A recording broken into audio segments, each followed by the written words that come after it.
Hi everyone, it's day 6. Today we're going to create our lists. It's all about the master gift list, and today we're going to figure that out. So get out the paper, pencil, whatever you use to make notes. Add everyone that you've given gifts to in the past. That doesn't say you're going to now, but write a list. Who are the people who in your heart you think are going to expect a gift from you this year? It's going to be long. I can feel it already. I can see teachers and neighbors and workmates and cousins and all kinds of people on this list. That's all right. Make the list. Next, take a look and analyze that list. Is a gift really necessary? Is a gift required?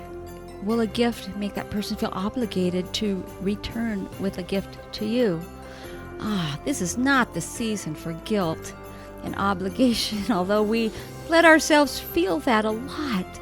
I hope by making this list, we can categorize now. Divide that list up. Of course, your children, your spouse, the people very, very close to you are definitely on the list for gifts. But guess what? You can make other lists. You can make lists for cards and such like that. Here's the deal.